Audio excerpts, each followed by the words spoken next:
Hello, magbabalik ang mga ka-lazy mafia. So ngayon, magluluto tayo. Bibili muna tayo ng isda. Pili-pili lang. Nakapili tayo ng tilapia at galunggong. Kawin lang natin ng maayos. Hugasan ng maayos. Yan, hugas. So, yan. Hindi pa tayo nakontento at hugasan ulit natin. Ilagay natin ang kawali.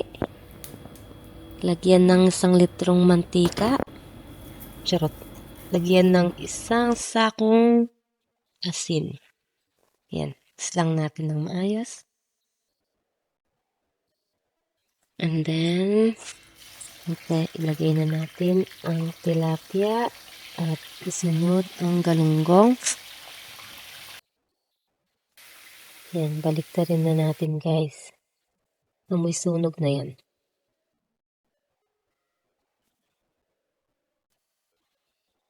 Yan, luto na ang ating crispy GG and tilapia. Isunod natin ang hipon.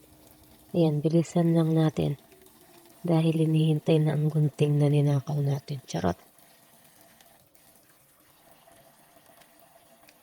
Linis-linis lang, guys.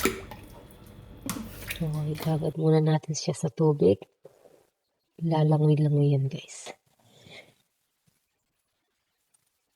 Lagyan ng kalahating kilo ng magic sarap. Yan. Mix-mix lang natin. Yan. Yan, guys.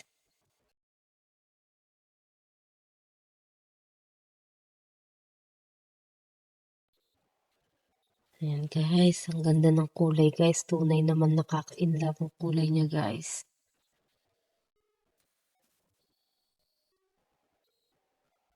And then, yeah.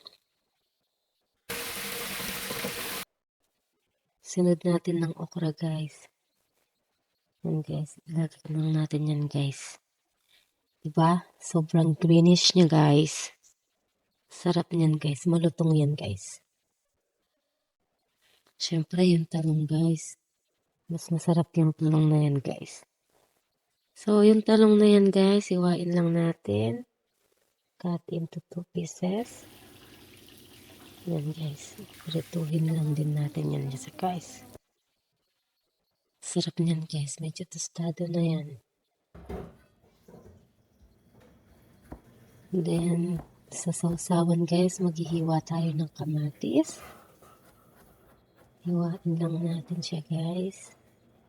Sobrang fresh ng kamatis na yan, guys. Nakakaganda ng kutis yan. Yan, guys. At, syempre, lagyan natin ng sibuyas yan. Dahil malamig ang panahon, guys, mag-add tayo ng chili flakes. At black pepper. At ibuhos mo na ang utak ng yung jowa, guys. Yan ang toyo.